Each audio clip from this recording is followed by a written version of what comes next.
Disclaimer under Section 107 of the Copyright Act 1976, allowance is made for fair use for purposes such as criticism, comment, news reporting, scholarship, and research. Fair use is a use permitted by copyright statute that might otherwise be infringing.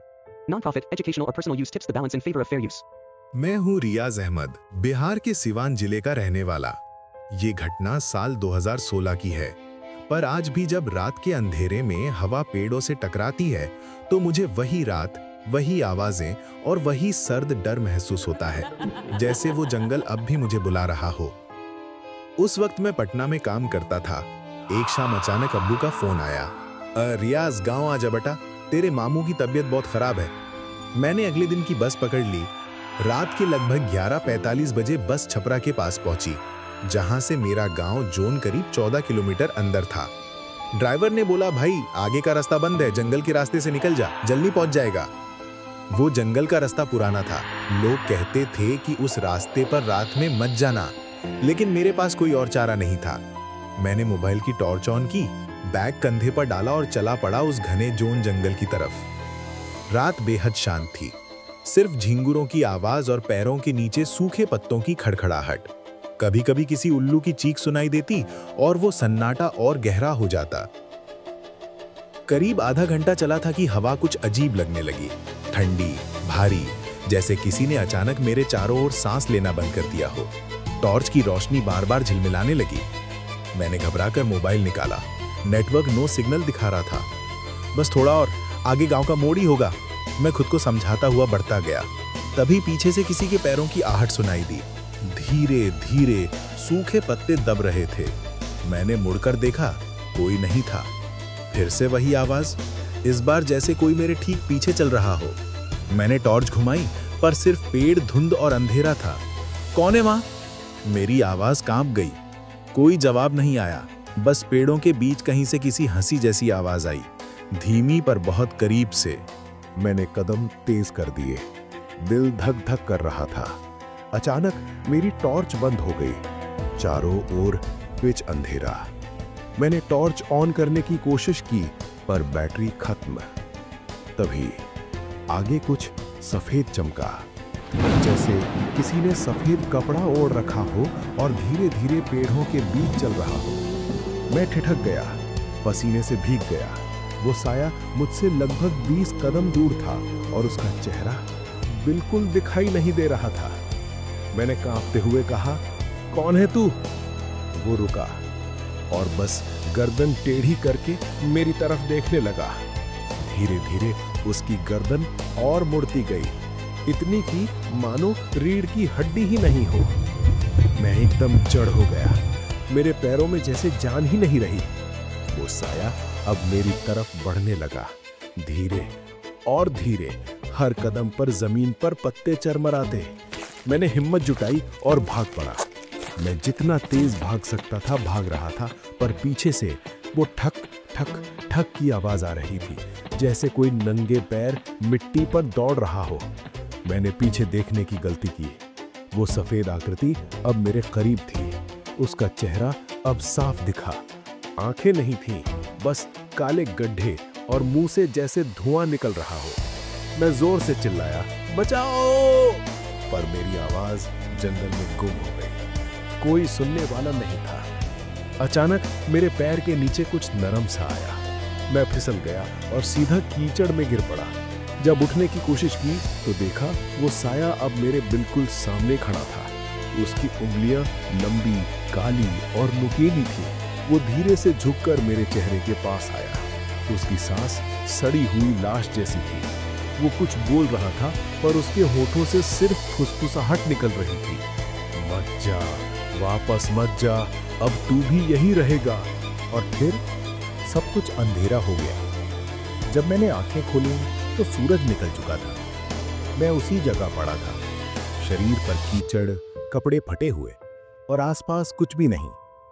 मैं गांव पहुंचा तो सबने कहा, तू रात में जंगल से आया था? पागल है क्या रियाज? वो तो शमशान के पास वाला इलाका है, वहां लोग रात में जाते ही नहीं। मैंने कुछ नहीं कहा, बस चुपचाप घर के अंदर चला गया। लेकिन उस रात फिर वही आवाज आई, खिड़की के बाहर वो फुसफुसाहट, मत जा। उस दिन जब मैं गांव पहुंचा, मां मुझे देखकर चौंक गई। रियाज, तू ठीक है ना बेटा? तेरा चेहरा देख, क्या हुआ जंगल में? मैं कुछ बोल नहीं पाया, गला सूख गया था। मैं बस इतना बोला, माँ मैं ठीक हूं, थोड़ा गिर गया था।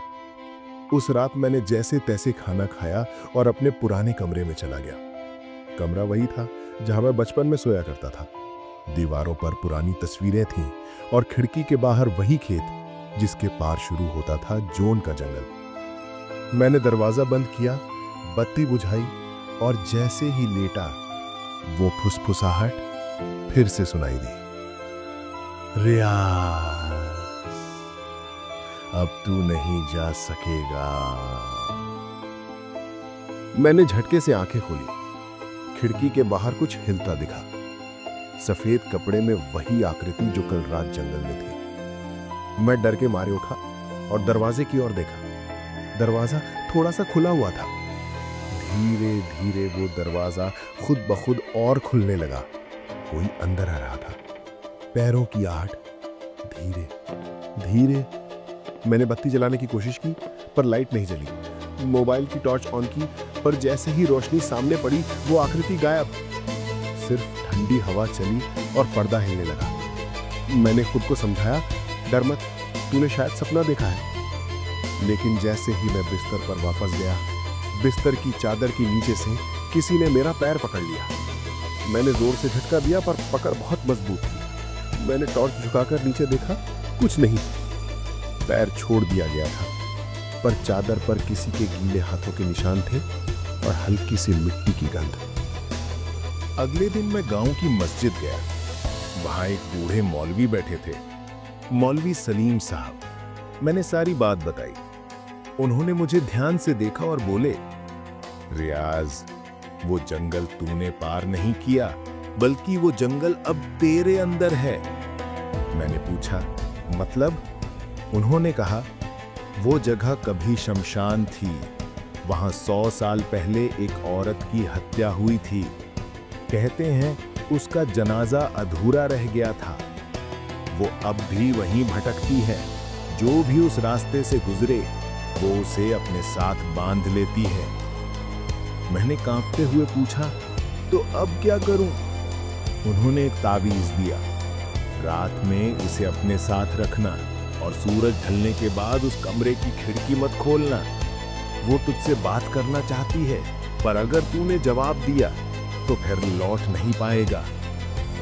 मैंने तावीज पहन रखा था। कमरे की लाइट जलाकर बिस्तर पर बैठा रहा। हर छोटी आवाज पर दिल उछल जाता। रात के लगभग 2:45 बजे दरवाजे पर 3 बार दस्तक हुई।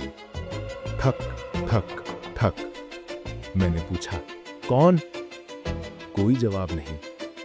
कुछ देर बाद फिर दस्तक हुई, इस बार जोर से।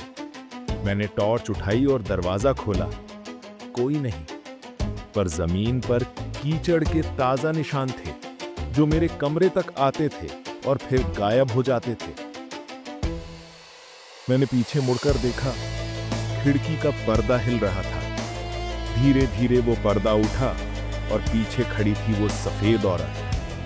चेहरा जला हुआ, आंखें काली और मुंह से सड़ा हुआ धुआं निकलता। वो मुस्कुराई, कहा था ना अब तू यहीं रहेगा। मैंने चीखने की कोशिश की पर आवाज ही नहीं निकली। तावीज चमकने लगा और अचानक पूरी लाइट जल उठी। वो साया पल में गायब हो गया। मैं जमीन पर गिर पड़ा। सांस फूल रही थी, पसीने में भीग चुका था। उस रात मुझे नींद नहीं आई। सुबह मैं मौलवी साहब के पास भागा। उन्होंने मुझे एक पुरानी किताब दिखाई। उसमें लिखा था कि 1903 में जॉन जंगल के पास एक औरत की हत्या हुई थी। लोगों ने उसे जंगल में दफन किया था पर उसका शरीर पूरा जल नहीं पाया। तब से हर कुछ साल में कोई ना कोई उस रास्ते से गुजरते हुए गायब हो जाता है। उन्होंने कहा, शायद तू ही पहला है जो जिंदा लौट आया है। मौलवी साहब ने एक आखिरी बात कही, अगर वो तुझे फिर दिखाई दे तो उससे बात मत करना, ना डर दिखाना ना क्यूरियोसिटी, बस आंखें बंद कर लेना, क्योंकि अगर तूने उसे पहचान लिया तो वो तेरे अंदर बस जाएगी। मैंने घर के बाहर दिया जलाया और कुरान की आयतें पढ़ने लगा। माँ दूसरे कमरे में थी। अचानक हवा तेज चलने लगी। दिया बुझ गया। फिर वही आवाज, रियाज अब भाग कहाँ जाएगा? मैंने आंखें बंद कर लीं, पर महसूस किया कि कोई मेरे सामने खड़ा है। उसकी सांस मेरे चेहरे से टकरा रही थी। तभी ताबीज फिर से चमका। कमरे में तेज झोंका आया और खिड़की का शीशा टूट गया। माँ दौड़ कर आई। क्या हुआ बेटा? मैंने कुछ नहीं कहा, सिर्फ देखा। टूटी खिड़की के बाहर वही जंगल था और पेड़ों के बीच वो साया खड़ा था। धीरे धीरे पीछे मुड़ा और अंधेरे में खो गया। कुछ दिनों बाद मैं पटना लौट आया, पर जब जब रात को खिड़की से बाहर देखता हूं, मुझे दूर कहीं वो सफेद परछाई दिखती है। कभी बस स्टॉप पर, कभी बिल्डिंग की छत पर, कभी मेरे सपनों में। वो अब भी मुझसे कहती है, रियाज अब तुम मेरा है।